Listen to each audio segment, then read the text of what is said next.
Como eu falei, hoje nós deveremos refletir sobre esses aspectos horizontais do relacionamento do discipulado. Esse é o tipo de assunto que parece que ele pede aquela aproximação mais pessoal, informal, né? Então, seria típico de um grupo caseiro, né? A gente em casa, sentado todo mundo na poltrona, assim, e olhando um para o outro, e falando, compartilhando algumas coisas. Exatamente porque vai tocar no aspecto da horizontalidade dos relacionamentos humanos, ou, no caso aqui, do relacionamento do discipulado, que é um ao outro, né? Há um termo bíblico que é traduzido por uns aos outros, que é aleluia, que vai aparecer várias vezes no Novo Testamento, quando diz: orai uns pelos outros, confessai os vossos pecados uns aos outros, carregai as cargas uns dos outros, né? Esse uns pelos outros faz parte dessa dinâmica. E é muito interessante quando nós vemos que uma parte significativa do ministério do nosso Senhor Jesus Cristo foi desenvolvido nesse modelo ministerial. Cristo teve uma parte, como nós já falamos anteriormente, mais coletiva, mas teve alguns de proximidade, em que ouvia, respondia às pessoas e intervia, comentava, né? E foi na dinâmica do dia a dia, que é o que nós precisamos também. Eu lhe convido a abrir a palavra de Deus no livro de Jó. Vamos abrir aí, Jó, capítulo 1. Quando eu fiz o seminário, um dos sermões de provas, dos 4, eram 4 que a gente fazia, que eu preguei foi sobre esta passagem aqui. E aí o professor, um dos professores, depois disse: eu acho que você forçou, exagerou nesse ponto, mas ele não era especialista do hebraico, não, ele era professor de outra matéria, né? Não que eu seja, ele sabe mais do que eu, mas não era, ele não foi muito feliz nisso, não. Eu comentei com o professor do hebraico, depois ele disse: não, tá certo, esse ponto foi certo aí. Por quê?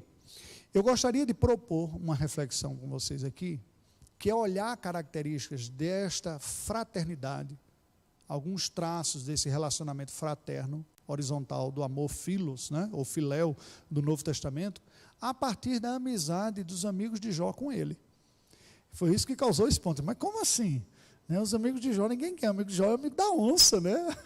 A gente não fala assim: está parecendo amigo de Jó. E aí...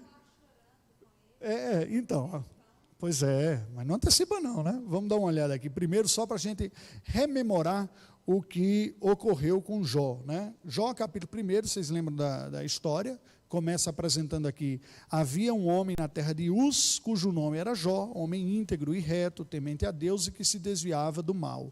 Nasceram-lhe 7 filhos e 3 filhas. Se puder vir um pouquinho mais para cá, a gente fica mais pertinho e concentra mais a cabeça aqui também, o nosso foco de visão. Este era Jó, não é? Esse homem, pai de 10 filhos, 7 filhos e 3 filhas, possuía 7.000 ovelhas, 3.000 camelos, 500 jumentas de bois, 500 juntas de bois, 500 jumentas. Era também muito numeroso o pessoal ao seu serviço, de maneira que este homem era o maior de todos os do Oriente. E a Bíblia vai descrevendo, vocês conhecem a história dos banquetes, as festas. Era um homem rico, né? E é natural que alguém tenha muito recurso, deu uma festa de vez em quando, né? E ele ficava preocupado também com a natureza até espiritual dos seus filhos. Será que eles se excederam? Ele oferecia sacrifício, orava a Deus. Era uma pessoa meio prevenida. Eu diria até demais, porque se oferecer um sacrifício para se porventura cometeu, né, pode demonstrar-se, só uma dica aqui, de que ele está querendo manter tudo muito certo dentro da vida dele. Mas tudo bem, isso é um outro aspecto, não vem ao caso. Aí vem a apresentação do diabo diante de Deus, e quando Deus lhe permite tocar na vida de Jó. Há uma pergunta interessante, eu até provocar a minha esposa, como às vezes eu chego em casa e ela diz: onde você estava? Eu digo: rodeando a terra e observando os filhos dos homens. Ai, credo, não fala assim, né? Ele lembra alguém por acaso? Porque a Bíblia diz que no dia, verso 6, em que os filhos de Deus vieram apresentar-se perante o Senhor, veio também Satanás entre eles. Então Deus perguntou: de onde vens? Satanás respondeu ao Senhor e disse: de rodear a terra e passear por ela, né? Aí Deus disse: você viu o meu servo Jó? Porque ninguém há na terra semelhante a ele, homem íntegro, reto, temente a Deus, se desvia do mal. E Satanás respondeu ao Senhor: porventura Jó debalde teme a Deus? argumento assim, com cheiro de enxofre. Isso é típico do diabo. E tem os filhos de Belial que usam isso aí também, né? Quando querem questionar a sinceridade, porque o coração só Deus tem acesso, né? Mas sempre tem filho de Belial querendo julgar o coração dos outros, né? Aprende isso, coração só Deus tem acesso. O que a gente vê são atos, né? Mas coração só Deus. E aí, olha o argumento. Acaso não cercaste e concebe a ele, a sua casa e a tudo quanto tem? A obra de suas mãos abençoaste, os seus bens se multiplicaram na terra. Estende a mão e toca em tudo quanto tem, e verá se não blasfema na tua face. É muito interessante esse argumento do diabo, porque como toda diabrura, como toda mentira do diabo, ela não é completamente mentira. Assim, porque a mentira completa todo mundo rejeita. Ela é autoevidente, né? A mentira completa se desconstrói. Agora a mentira mais perniciosa é a que vem misturada com verdade. Você coça a cabeça e diz, não é que tem razão em algum sentido? Não é que faz sentido o que está sendo dito? É assim que a gente é pego, né? E desde o início o diabo faz isso. Ele mistura aspectos para confundir. A argumentação do diabo é ardilosa aqui. Não é? O que ele está dizendo é o seguinte, você está tão orgulhoso de Jó ser um adorador seu? Rapaz, com essa vida que ele tem, é fácil de adorar, né? Saúde, filho, riqueza. Toca na vida dele, para ver se ele não vai te blasfemar na cara. Toca. Sim.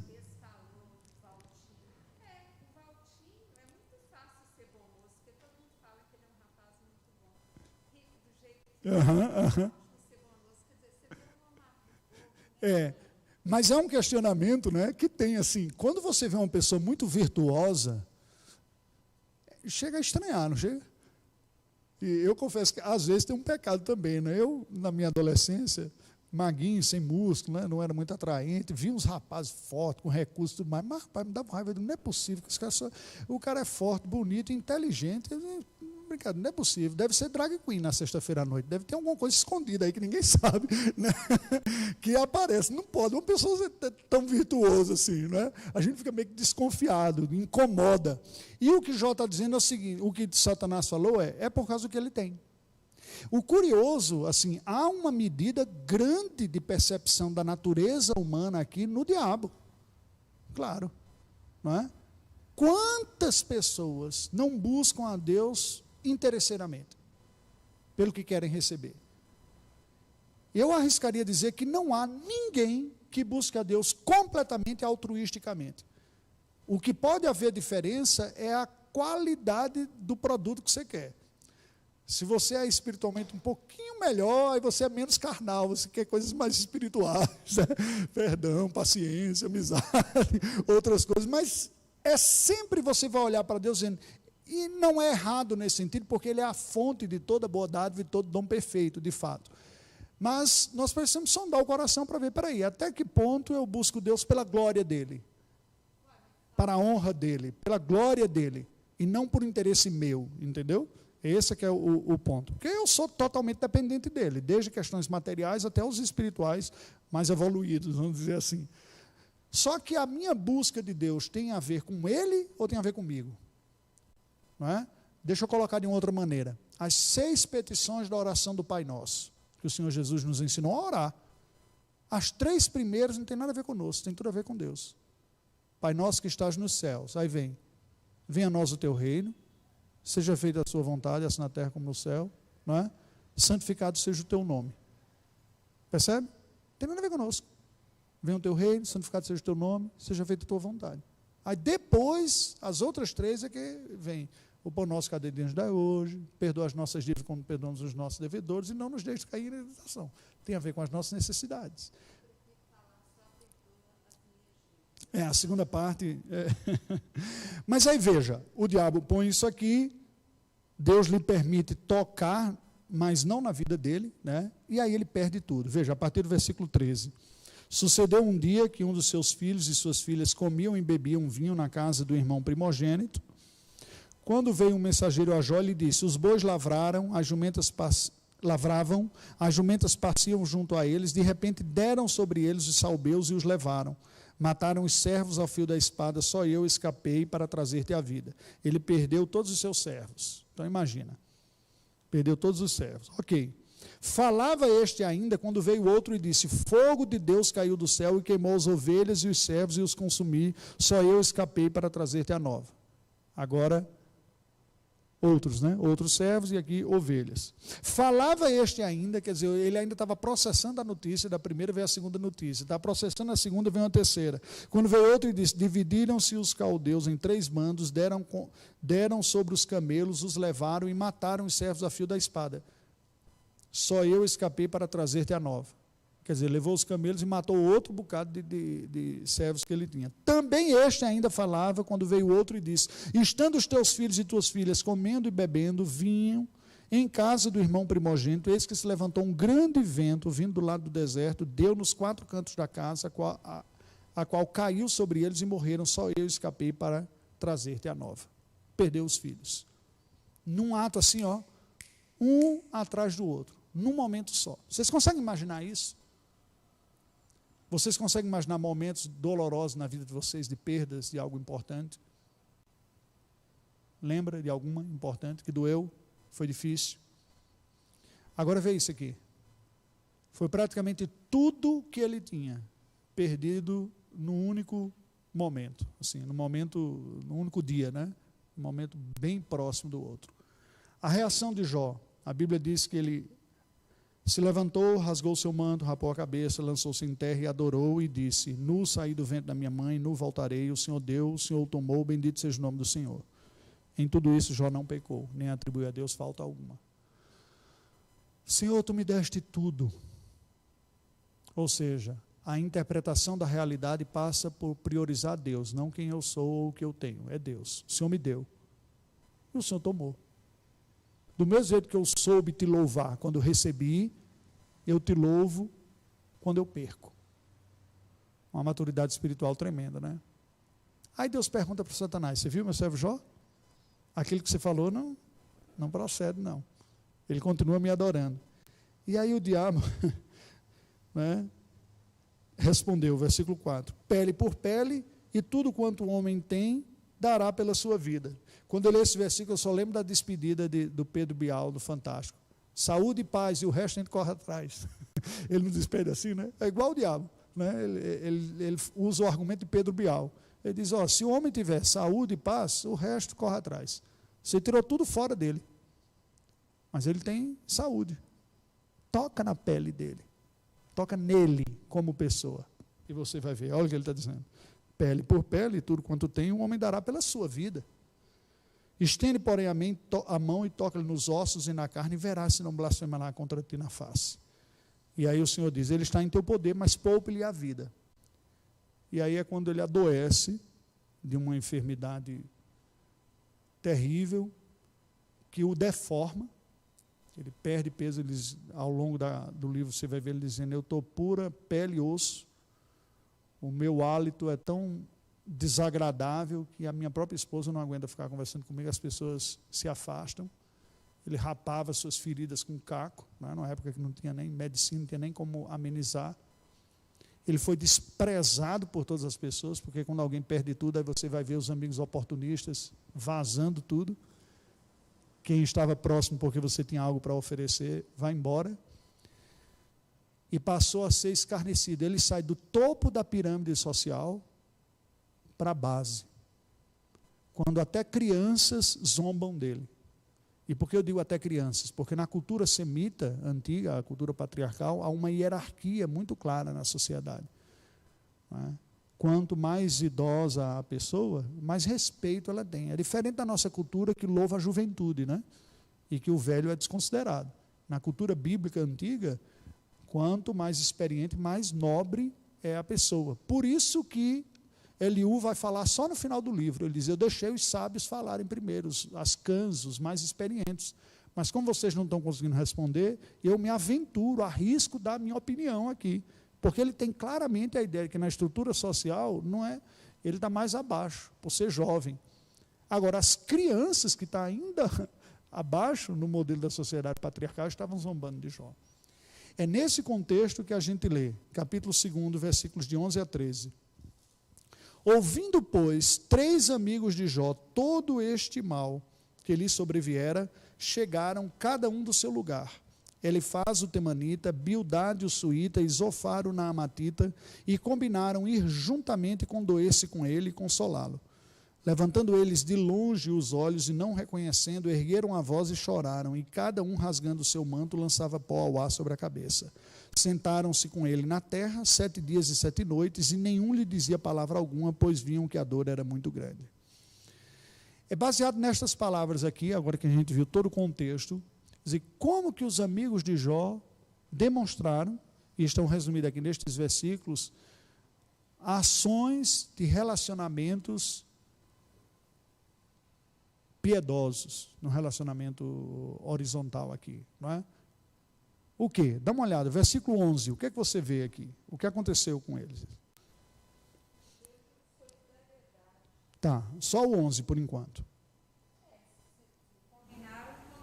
Isso, então eles ouviram sobre a situação de Jó, cada um estava no seu lugar, veja que eles são descritos aqui, né? Olha só, os 3 amigos de Jó, quando ouviram o que sobreviera a ele, chegaram cada um do seu lugar. Então eles vieram de lugares diferentes, eles estavam nos seus devidos lugares, e são identificados, Elifaz o temanita, Bildade o suíta, Zofar o naamatita, certo? Eles vieram, cada qual do seu lugar, e combinaram ir juntamente condoer-se e consolá-lo. O que é que a gente vê aqui? Nós vemos uma expressão típica de relacionamento fraterno e piedoso, que é ir ao encontro da pessoa que está precisando. Não é? Foi isso que eles fizeram, eles souberam e foram ao encontro. Deixa eu confessar uma coisa para vocês aqui, os momentos de quinta-feira são momentos de confissão dos meus pecados, né? Vocês têm percebido. Aqui, tem, né? É claro que são aqueles que dá para confessar até para sair na internet, né? Mas ainda assim é importante fazê-lo. Oi? É que não dá para falar em público, né? Mas ainda assim é importante, né? Dizer. Estes assuntos aqui são os tipos dos assuntos que eu careço profundamente de me desenvolver. Não é? O que não tira a autoridade da Bíblia, inclusive de falar comigo. Né? Eu não caio naquela falácia que diz, você só pode falar se estiver vivendo alguma coisa, então vamos ficar todo mundo mudo. Né? Assim, eu só vou falar daquilo que eu sou especialista, não funciona desse jeito. A autoridade da palavra de Deus é dela, né? Inclusive para falar com quem fala. Dizer, olha, isso é nesse sentido que eu estou dizendo aqui. O que dá para perceber da vida dos amigos de Jó é precisamente esta prontidão, essa disposição. Eles deixaram sua casa, deixaram seu lugar e foram com Jó. Eles tinham a intenção de consolá-lo. Veja que o texto diz claramente, combinaram injustamente condoer-se, né? Condoer é doer com, é sentir a dor junto com a pessoa, e consolar, e oferecer um consolo. 2 ações extremamente graciosas em relacionamentos humanos. Como é ruim você sofrer sozinho. Como é ruim você ouvir uma palavra de uma pessoa que não comunica para você empatia. Ela pode até dizer a verdade, mas parece que ela não está sentindo. Não dá vontade de você dizer assim, não, pega essas palavras e engula de volta, e volta. Quando você vier com um pouquinho de lágrima nos olhos, eu vou lhe ouvir. Por isso que a Bíblia fala de dizer a verdade em amor, não é só a verdade. Estes amigos de Jó acertaram nisso. Eles foram se condoer e consolar. Agora, tem um preço, né? Deixou sua casa, deixou o seu lugar, foi ao encontro da pessoa. Esse ponto, gente, é algo que a gente tem que entender. Custa. Relacionar-se num relacionamento de discipulado custa, não é gratuito. E a gente tem um modelo, um protótipo aqui no próprio Senhor Jesus Cristo. Custou muito para ele. Ele deixou o seu lugar de origem, a glória celestial, junto com o Pai e com o Espírito Santo. Ele veio condoer-se de nós aqui, veio ao nosso encontro da forma mais radical, deixando a exclusiva situação divina para experimentar a situação humana, de rebeldes, de caídos e sob o pecado. Já pensou? O Criador assimilar. Esta realidade a gente vê de tabela aqui nos amigos de Jó. Deus se encarnando em Jesus Cristo, tipologicamente representada aqui com essa postura. Isso é a postura de verdadeira piedade, né, que está presente no meio do povo de Deus. Aí fica a reflexão para nós, fica para você. O quanto que você tem se disposto de ir ao encontro de pessoas que carecem, que têm sofrido, que têm dor, irmãos em Cristo, na sua dificuldade. É difícil, né? Eu digo para vocês com toda certeza que esse é um dos pontos que eu preciso melhorar. É claro que nenhum coração humano dá conta de ir ao encontro de todas as pessoas necessitadas em todas as situações. O próprio Senhor Jesus diz: aos pobres tendes convosco. Ele cita: havia muitas outras viúvas nos dias de Elias, mas ele foi para aquela lá. Tinha outros meninos que morreram, mas ele ressuscitou um, não é? Mas a verdade é que não desenvolvemos uma verdadeira piedade, nem expressamos um discipulado cristão se nós ficamos na nossa zona de conforto da nossa própria vida. É problema do outro. Percebe? Quando eu leio essas coisas, eu fico pensando, certamente isso é algo que eu preciso melhorar, e é na dependência de Cristo. Mas vamos mais. Versículo 12, tem um outro ponto aqui. De fato, assim, a gente começa a entender o versículo 12 na última frase do 11, essa outra ideia. A Bíblia diz que eles combinaram ir juntamente, condoer-se e consolá-lo. O primeiro, condoer-se. Não foi exatamente isso que eles fizeram? Olha o versículo 12. Levantando eles de longe os olhos e não reconhecendo, olha como ele estava, eles não reconheceram. Tá? A desfiguração física, a desfiguração, eu posso até dizer, emocional.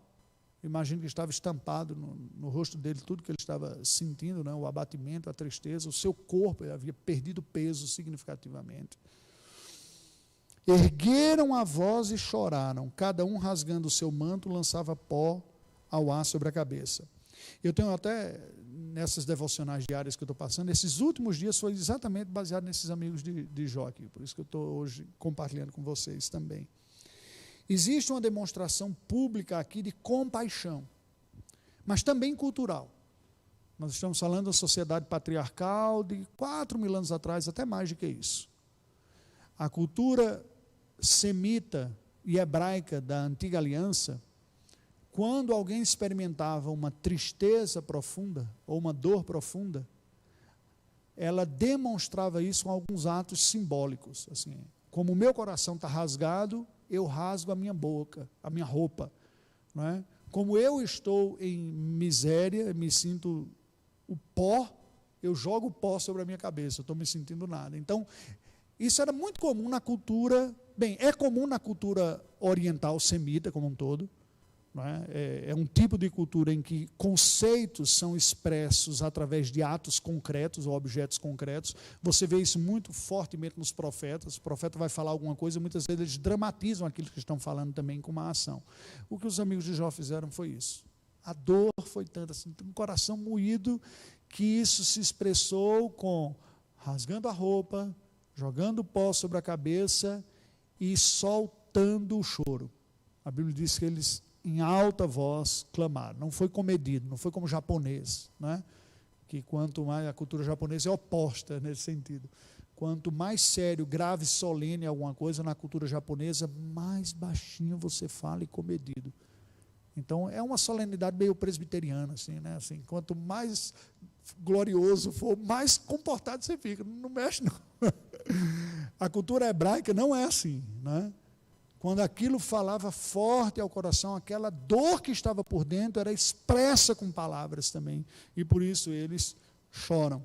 Diz a Bíblia que ergueram a voz e choraram. O que a gente aprende aqui? Uma segunda lição para nós do relacionamento de discipulado entre discípulos. Eu não apenas devo ir ao encontro daquele que está sofrendo, mas eu devo buscar sentir a sua dor. É uma aproximação com empatia. Porque, sim,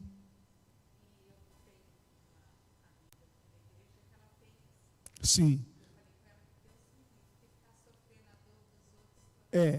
o dom de misericórdia é precisamente o dom que capacita acima da média a pessoa para isso. E por quê, gente? Foi o que eu tinha comentado anteriormente. Quando você está sofrendo, alguém se importar com você faz uma diferença. Mas você perceber que alguém está sentindo o que você está sentindo também, faz uma diferença ainda maior. Preste atenção. De novo, nós vemos isso no nosso Senhor Jesus Cristo. Quando recebe a notícia da morte de Lázaro, a Bíblia diz que Jesus chorou. E as pessoas disseram, veja como ele o amava. Onde ele vê Jerusalém, quando ele está chegando, ele está perto de ser executado, de ser entregue, ele solta um lamento e diz, Jerusalém, Jerusalém, quantas vezes eu quis juntar vocês, como a galinha junta os pintinhos, mas vocês não quiseram. Ele sentiu a dor, ele foi comovido. Esse é um ponto. A nossa vida contemporânea, especialmente nos centros urbanos, tão corrido, não é? A gente vai ficando insensível para a dor do próximo. É tanta dor, né? É tanto grito. Eu conversava com os colegas na reunião de pastores que a gente teve essa semana, dizia um efeito colateral que eu senti assim, dessa época de pandemia, é que hoje eu ouço uma ambulância passando, eu fico logo pensando que é alguém com Covid correndo. Né? Antes eu ouvia as ambulâncias e já são ambulâncias, está ocorrendo alguma coisa. Hoje dá uma certa apreensão, um medo assim, sabe? Será que é alguém morrendo de Covid, que estão correndo? Porque a gente liga o jornal, todos os dias a mesma notícia, só muda o número, né? O número do aumento de casos, das pessoas. E sabe o que é pior? Se algumas pessoas podem ficar até patologicamente afetadas por esses dados e não conseguir viver a vida minimamente saudável, o que é ruim, né? O oposto também é você ficar indiferente, ao ponto de não fazer mais diferença. Sabe aquela pessoa que faz refeição na frente da TV? Ela não faz mais em família, né? Ela faz sozinha. Aí vai fazer a refeição, liga a TV. Aí liga no jornal e está comendo tranquilamente a notícia. Morreu 1.800 pessoas hoje de Covid-19. Você já nem entende o que significa aquilo lá. Não deve ser assim conosco. É claro que a gente tem que moderar o coração, como alguém já falou, e eu comentei com vocês aqui, não é possível você viver significativamente, de forma profunda na vida de muitas pessoas. Vai ser sempre um número reduzido. O ser humano não dá conta de um número muito grande. Diz a psicologia que um ser humano, em média, é capaz de ter 6 relacionamentos, entre 6 e 12 relacionamentos significativos. 6 seria o número médio, né? O Senhor Jesus teve 12 com quem ele convivia mais intensamente. Mas dos 12, tinha 3 com quem ele dizia, gente, a minha alma está angustiada ao ponto de morte, vamos lá no jardim orar comigo, quando ele está para morrer. Ele, sendo filho de Deus, perfeitamente dependente do Pai, não era autônomo na sua humanidade, independente dos outros. E ele chamava. Aí chama Pedro, Tiago e João, que não dão conta de acompanhar a angústia do Senhor Jesus. E ele chega lá e, vocês não conseguem orar aqui, pegar no sono, né? 1 vez, 2 vezes, 3 vezes. Mas o que eu gostaria de destacar é que Cristo não apenas sente isso com relação ao próximo, sente a dor, a angústia, mas ele também, ao sentir, pede auxílio. E tem essas pessoas próximas, que estão mais próximas a ele. Veja, muitas vezes você ouve dizer, fulano tem uns preferidos. Nenhum ser humano consegue conviver significativamente com um número absurdo de pessoas. Pastor, na igreja tem as panelinhas, já ouviu coisa desse tipo, né? Panelinha é um termo pejorativo. E a ideia negativa é quando você está fechado completamente com um grupo, sabe? Estou fechado com você. Para o bem ou para o mal, isso é panelinha. A Bíblia apresenta um outro conceito, que é o conceito de relacionamento redentor. Grupos de afinidade, de relacionamento. Não pode ser com muita gente, não dá. É com um número menor. É com quem você consegue colocar na sua agenda tempo para visitar e ser visitado. Conversar, falar, pedir oração e orar pela pessoa.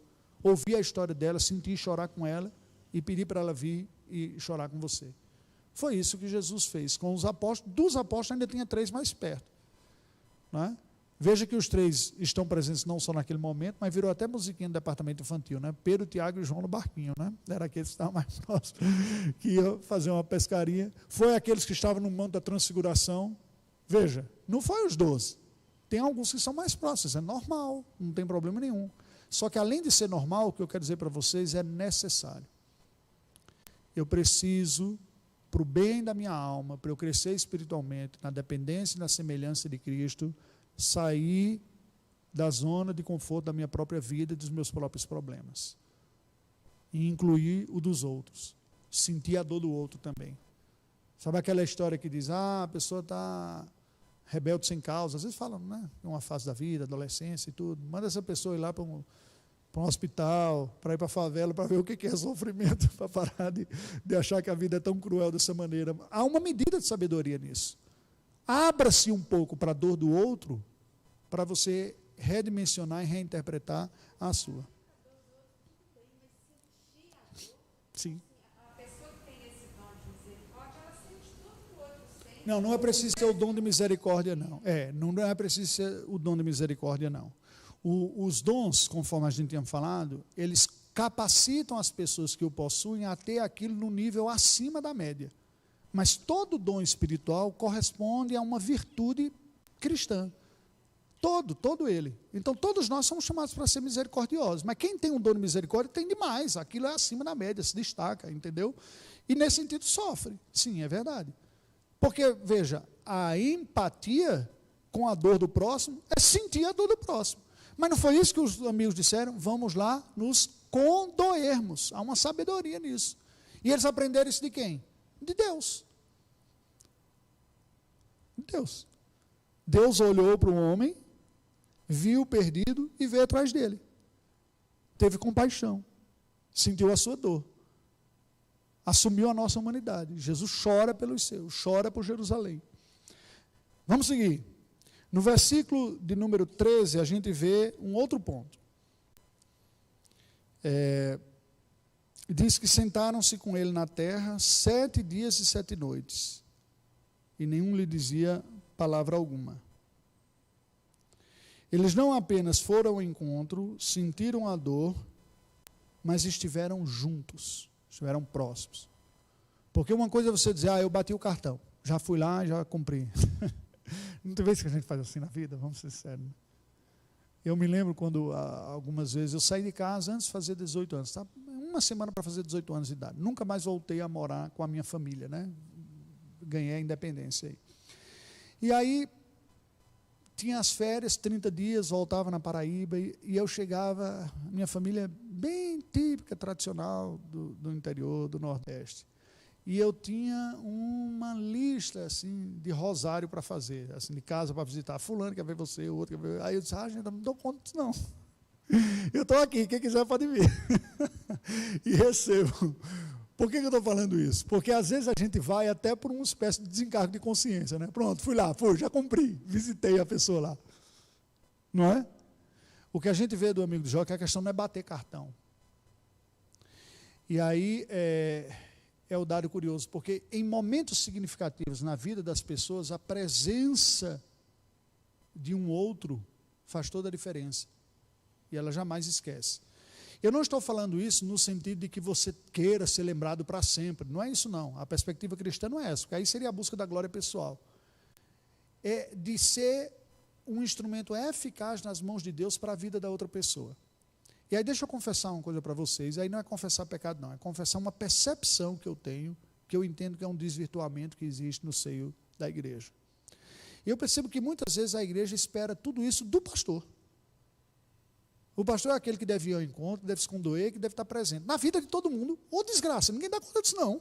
Não dá nem fisicamente, nem emocionalmente. É verdade, né? Tem tudo isso, ainda cobra esses pontos. O que a gente vê na Escritura Sagrada? Que isso é uma prática do corpo de Cristo. É corpo, é membro com membro, é um com o outro, é todo mundo. E nesse sentido eu estou no meio, porque eu também sou corpo de Cristo. Percebe qual é o ponto? Então, quando as pessoas dizem, mas assim é diferente, o que é diferente? Você é menos corpo de Cristo do que eu sou? Você é menos irmão em Cristo do que eu sou? Você tem menos Espírito Santo do que eu tenho? Alguns crentes eu sei que são mais piedosos do que eu. Entendem qual é o ponto? Se nós vivenciarmos mais essa mutualidade como corpo, a gente depende menos da institucionalidade, porque a própria presença de Deus pelo seu corpo na igreja vai ser melhor desfrutada pelos outros. Então existe uma questão assim de posição de destaque, né? O curioso, esse tempo aqui é o tempo patriarcal. Jó é um livro muito curioso, porque ele está historicamente ambientado na época patriarcal, muito provavelmente antes dos patriarcas bíblicos, por causa da revelação, né? De que não foi dada, que ainda não havia circuncisão e todas essas coisas. A própria localização dele o coloca mais ao oriente, então a gente pode ambientá-lo ou identificá-lo como um remanescente da semente santa preservada pela graça antes dos patriarcas. Mas a piedade era vivida sem nenhuma instituição presente. Aqui não tem profeta, aqui não tem sacerdote, aqui não tem um templo, perceberam? No livro todo, existem pessoas que vivenciam a espiritualidade e pessoas que são instrumentos. Agora, eu não estou dizendo para você lá, não precisa mais de igreja, nem presbítero, nem pastor, não é isso não. Este momento da história não tinha nada disso.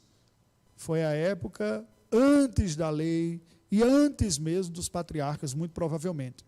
A história de Jó foi conhecida e contada oralmente durante gerações. O livro só foi escrito muito tempo depois, mas a história é ambientada antes. O que a gente vê aqui, nós vemos esta instrumentalidade dos servos de Deus na vida de Jó, a presença de alguém nos momentos importantes, né? A permanência. Percebe que aqui aponta novamente para Cristo?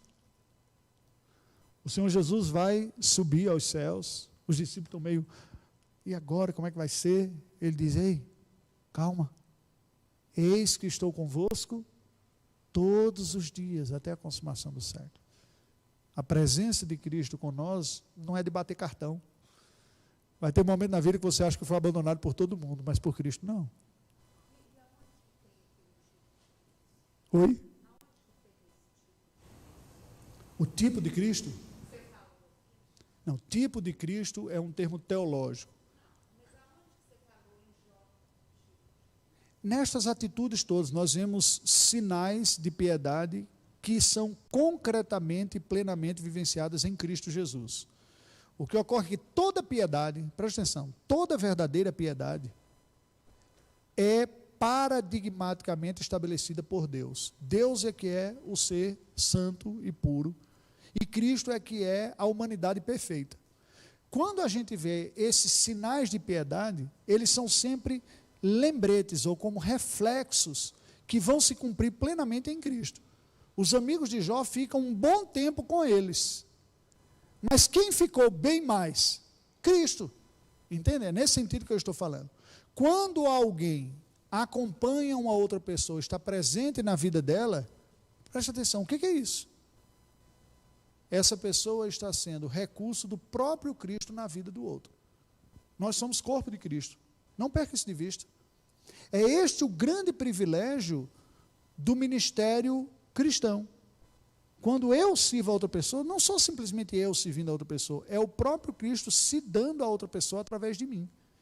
E quando alguém vem ao meu encontro, não importa a sua posição, sendo um irmão em Cristo, e me socorre, e está comigo, e me ouve, e está presente ao meu lado, é Cristo se dando por nós. Ele se dá por nós.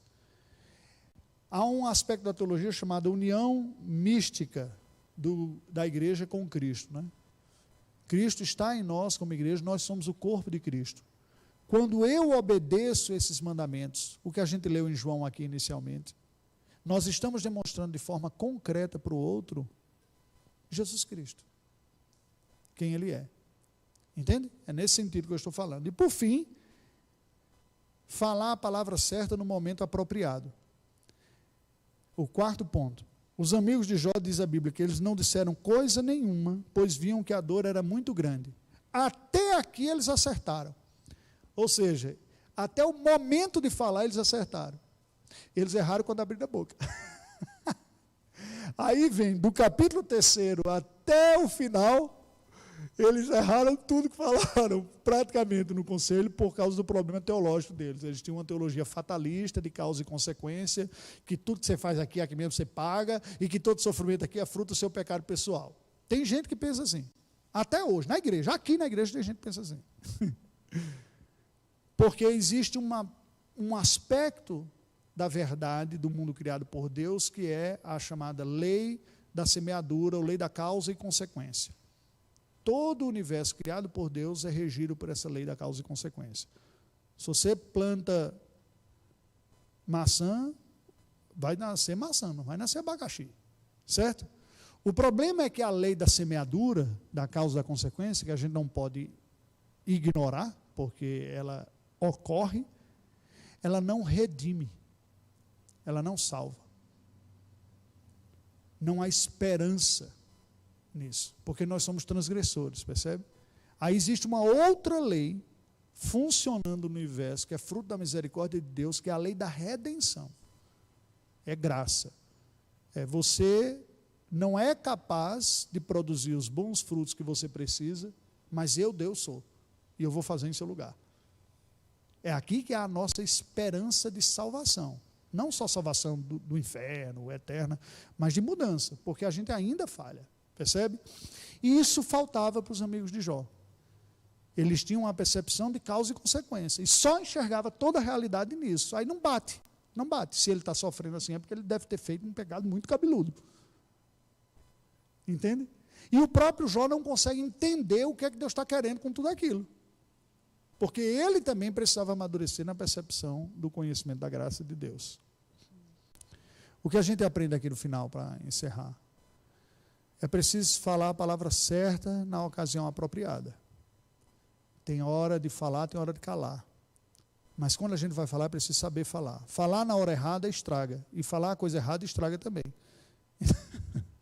Então é preciso saber o que dizer e a hora de dizer. Novamente, Cristo fez isso magistralmente, não fez?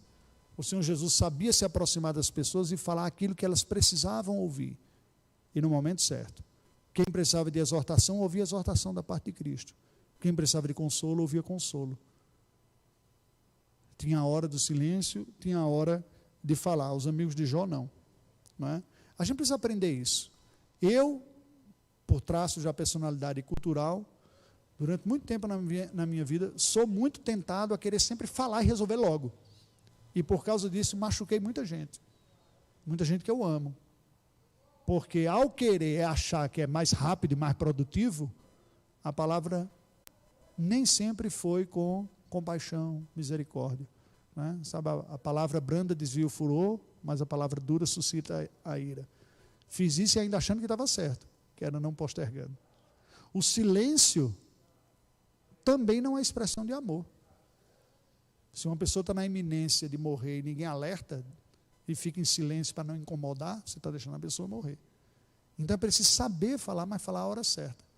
A sabedoria de Cristo é expressa de diversas formas. Imagine se o Senhor Jesus falasse para o cego Bartimeu, né?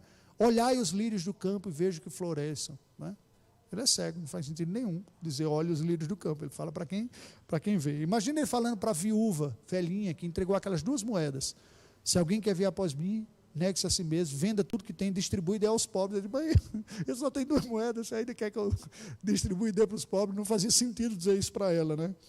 Imagine se o Senhor Jesus dissesse para Pedro, depois que ele tivesse negado, aquele que me negar, eu negarei diante do meu Pai que está nos céus.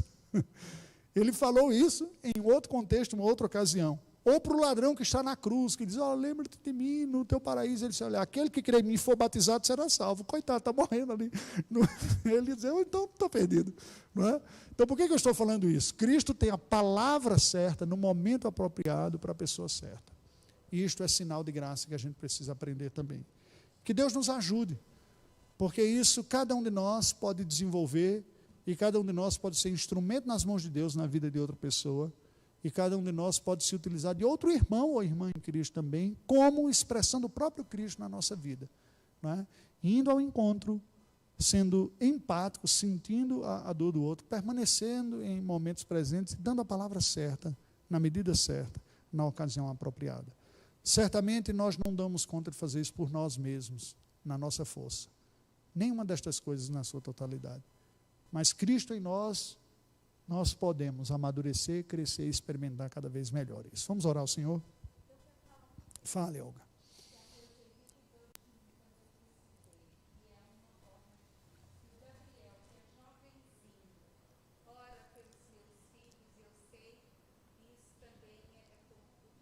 É verdade.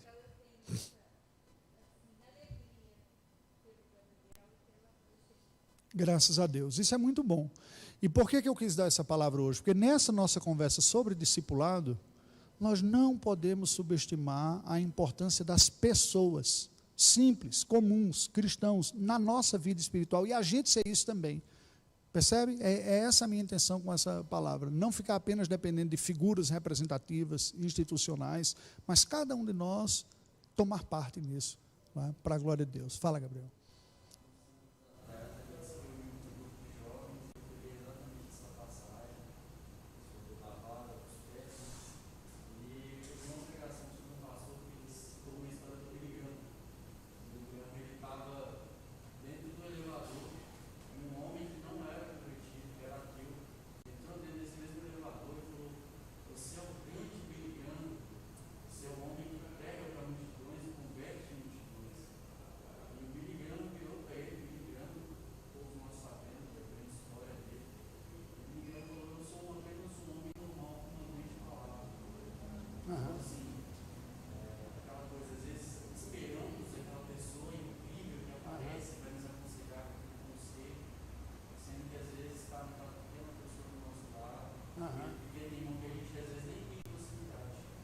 Exatamente, é muito boa essa colocação, porque ela destaca, não é?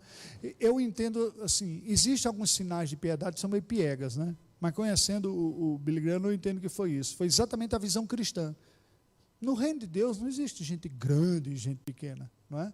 Eu sou um pecador alcançado por essa graça. A diferença toda é o próprio Deus que fala estas palavras. Eu sou só o porta-voz de uma grande palavra, não é?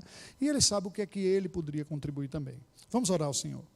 Deus bendito, nós te rendemos graças pela tua palavra, te rendemos graças pelas pessoas que tu tens usado para o nosso bem espiritual. Te rendemos graças, acima de tudo, pelo teu Filho Jesus, que cumpre plena e perfeitamente o amor fraterno. Ele amou inimigos, atraindo-nos e fazendo-nos seus irmãos. Pelo teu amor de atrair inimigos e fazer de nós teus filhos. E pelo teu Espírito que habita em nós, nós te pedimos, ajuda-nos a nós mesmos, em tua dependência, sermos a expressão da tua graça no relacionamento fraterno no corpo de Cristo e a expressão da tua graça para um mundo carente e perdido. Te agradecemos e pedimos que tu nos despeças debaixo do teu favor, em nome de Jesus. Amém. Deus nos abençoe, queridos.